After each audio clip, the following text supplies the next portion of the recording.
Finally చాలా రోజుల తర్వాత హాలీవుడ్ నుంచి క్రేజీ మూవీ చూశాను, which is caught stealing. So ఈ మూవీ పడడానికి మెయిన్ రీజన్ ఈ movie director Darren Aronofsky. Because in previous గా బ్లాక్ స్వాన్, రెకల్ ఆఫ్ డ్రీమ్, మదర్, వేర్ ఇలాంటి కొన్ని ఐకానిక్ మూవీస్ ఇచ్చాడు. సో అందుకే తన మీద ఎక్స్పెక్టేషన్స్ తో ఈ మూవీకి వెళ్ళాను. అండ్ థ్యాంక్ఫుల్లీ అస్సలు డిసప్పాయింట్ చేయలేదు. ఫ్రమ్ స్టార్ట్ టు ఎండ్ భలే ఎంటర్టైన్ చేశాడు. అంటే మూవీలో కొన్ని క్రేజీ సర్ప్రైజింగ్ ట్విస్ట్ ఉన్నాయి అండ్ అన్ని కూడా కరెక్ట్ గా వర్క్ అయ్యి. సో ఈ మూవీలో ఆస్టన్ బట్లర్ క్యారెక్టర్ తనకు తెలియకుండా, అసలు తనకు సంబంధం లేకుండానే ఒక పెద్ద మాఫియా గోల్లో ఇరుక్కుపోతాడు. అండ్ అక్కడ నుంచి మూవీ గోస్ క్రేజీ. మెయిన్లీ ఆ మొత్తం matter, the way it escalates is very interesting.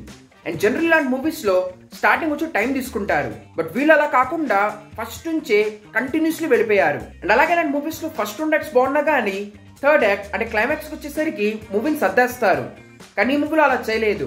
అంటే క్లైమాక్స్ ను కూడా ప్రాపర్ గా డిజైన్ చేసుకున్నారు అండ్ అది కూడా కరెక్ట్ గా నేల్ అయింది. సో అందుకే ఓవరాల్ మూవీ అయితే చాలా బాగుంది. And no doubt as always Austin Butler అద్దరు కొట్టాడు. అంటే మూవీ మొత్తం తన చుట్టూ తిరిగినా గానీ ఎక్కడ కూడా కొంచెం కూడా డిబేట్ అవ్వకుండా తన పర్ఫార్మెన్స్ తో మనల్ని హోల్డ్ చేసి ఉంచాడు. అండ్ ఇంకా మిగతా విషయాలు లైక్ సినిమాటోగ్రఫీ, మ్యూజిక్ ఇవన్నీ కూడా బాగున్నాయి. సో యాక్చువల్లీ మూవీ యూఎస్ లో 3 or 4 weeks బ్యాక్ రిలీజ్ అయింది.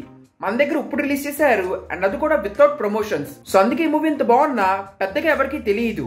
But trust me guys, definitely movie miss అవ్వద్దు. ఖచ్చితంగా మీరు మంచిగా ఎంటర్టైన్ అవుతారు. డెఫినెట్లీ వెళ్ళి చెక్అవుట్ చేయండి.